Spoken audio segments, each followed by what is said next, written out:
Hi all, I'm from Montgomery, the Customer Success Director for CGA by NIQ for the UK and Ireland. I'm here today to take you through the latest results of the Hospitality Auditor Members Survey, as well as understanding how the NI market is performing from a consumer perspective as well as a general performance perspective.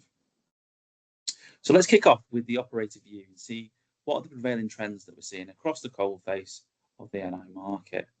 And we start with what is a familiar trend of pessimism amongst the NI market and NI licensees, with half of operators remaining pessimistic about the outlook for their own business in the next 12 months, with only 1 in 4 showing any degree of optimism.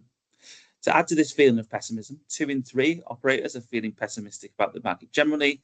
And when we add to that the challenges around operational pressures across 2025, the spectre of the continued geopolitical and cost of living crises, this feeling is perhaps unsurprising, but there are also other factors that will be driving some of this feeling of inertia as well. And one of these big drivers, in particular of this pessimism, is the ongoing challenges around trying to make money in the NI on-premise. The headline number is nearly 1 in 3 businesses are operating at a loss or stating that their business is just not viable at all, which really shows the jeopardy in the market for suppliers when they're looking to invest in the right partners in a sustainable way. But add to those that are making a loss, 1 in 3 are making less profit than last year. And then generally 2 in 3, we're generally seeing performances behind last year. So just really bringing to life how challenging it is to operate in the market and the pressures that are being faced by the trade fundamentally. And the pressure builds as making revenue continues to be a challenge. Here, 2 in 5 are telling us that they've made revenue behind 2024 and 2025, and while another third are standing still. We can really start to see why that pessimism is so high with some of these metrics coming through. We know operators are having to balance the books as pressures of wage cost, energy, the food and drink cost are balanced with that consumer footfall that's continuing to slide.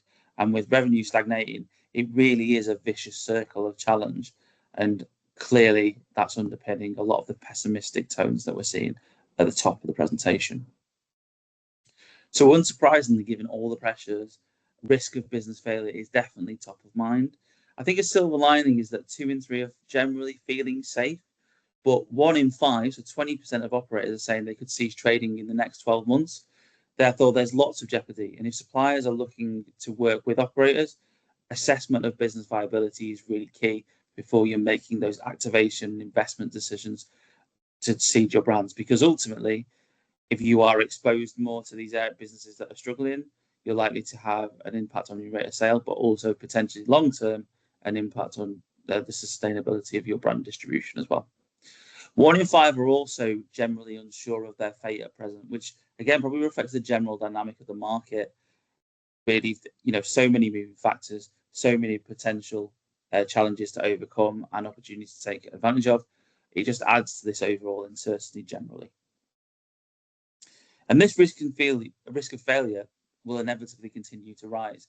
Here we see that 1 in 5 has no cash reserves, while another 40% have less than 6 months. So with a lack of cash reserve, it doesn't necessarily mean that that's going to lead to closure, because there are obviously lots of mechanics in order to support, but it just continues to reaffirm that notion that pressure is mounting, reserves are shrinking, and so it continues to boost that risk. And there also continues to be a myriad of challenges around cost of doing business, government levies and staffing costs, and generally levels as well.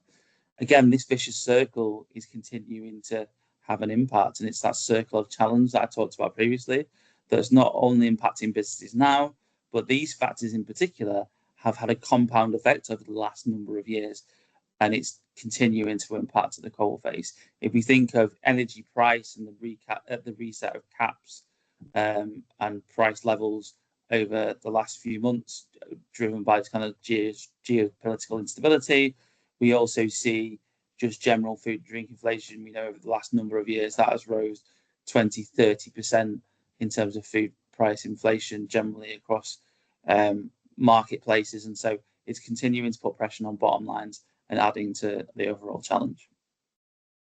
So with all that pressure, operators are looking for support, And with the government changes in 2025 ramping up pressure, it's understandable that the focus is on support around what has changed. So while VAT reduction is that consistent ask, and of course there are campaigns to support around that, support on business rates, evolution of duty, and national insurance contribution comes through as those real key areas of interest. Again, whether this happens to or not is up for debate. Obviously, there's a lot of moving parts in political circles at present, but it just shows that operators are looking for help to keep their businesses running as they face those significant operational costs that we've already touched on. And it's clear that actually any support the government can offer around VAT or even the kind of mooted business rates cut could have a real impact for licensees.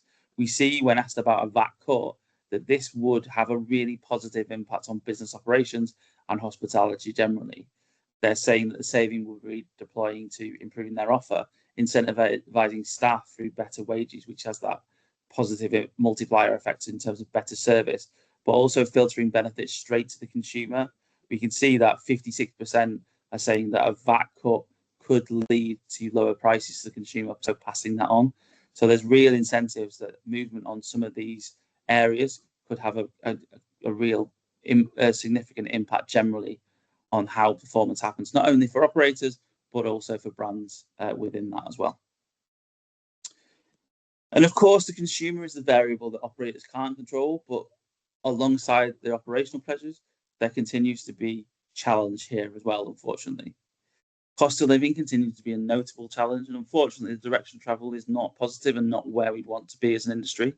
69% of consumers are either moderately or severely impacted by cost of living, and I think the really challenging part here is year on year, this has markedly grown. You can see here the direction of travel is in a double digit for moderately, nearly close to that for severely as well. And it's showing that engagement with the trade is going to have an impact overall because of that. And as a result of that, we're starting to see a drop in visits coming through as visits drop month on month, roughly about 15%. Consumers are having to make trade-offs ultimately. And while we know from all of the research we've conducted over the last few years that on-trade continues to be that consumer priority, it's that social occasion, it's what people want to spend their disposable income on, the budget can only go so far. So there's going to have to be trade-offs. And so unfortunately, how often they visit is part of that in order to economize. And therefore, it's now more important than ever and that we target appropriately and understand the consumer that our brands really engage with. If your base are younger, likely those ones that are engaging more with the on-trade, it's how do you capture that spend, while if your consumers are older and they're likely to be the ones of that tail of consumers that are visiting less, we must stand out when they are there and work with our operator partners to, one, help justify that visit by driving footfall, but also when they're in, give them that great on-trade experience, get them feeling around for that drinks offer and food offer, that great value for money. And that has, again, that really positive factor to maximize that spend per head in what continues to be a challenging environment. And it's about having the right offer ultimately. With prices continuing to rise, consumers continue to engage with beer and cider ahead of spirits as consumers look to, again, find that value for money in that longer serve. And it also facilitates a bit of a longer occasion while they're in trade as well. But it's not to dismiss the other channels as well. Spirits offers in particular offer a way to really unlock that maximizing spend per head. If we can support through cocktails, layered shots, these are growing areas of the market that needed to be weighed into every operator's offer.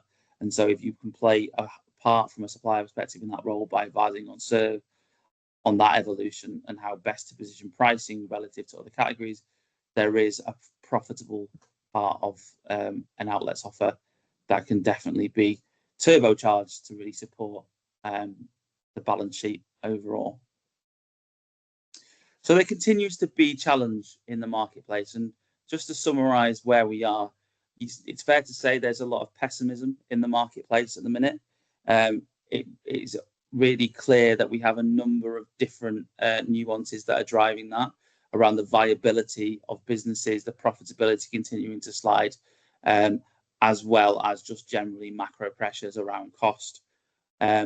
Of course, operators are trying to balance the books and they're trying to find ways. One of the areas they continue to position for is some of the kind of governmental processes and also levies. If the relaxation or kind of support here could really go a long way. VAT relief, for example, remains a top initiative to focus on, but also business rates, national insurance contributions are all areas that continue to be fixed costs, and that actually some leeway there would allow and have a positive impact. We can see from the survey and from members that, for example, a cut in VAT would allow them to reinvest in their venue, in their offer, in their staff, and ultimately have that really positive shot in the arm for their operation, which will have an impact on the ability and the quality that they offer, and that will hopefully have that multiplier effect to the industry. And ultimately, within all of that, it's about continuing to leverage the right range. Price increases continue to bite, and consumers continue to feel the pinch of cost of living. So you have to work harder to try and elicit spend from consumers when they're in venues. And as a result of that, we have to focus on what we can maximise. Beer and cider continues to be core of that offer and the area where consumers are seeking value, but also getting those premium experiences. But let's not forget the other areas of the market we can also leverage.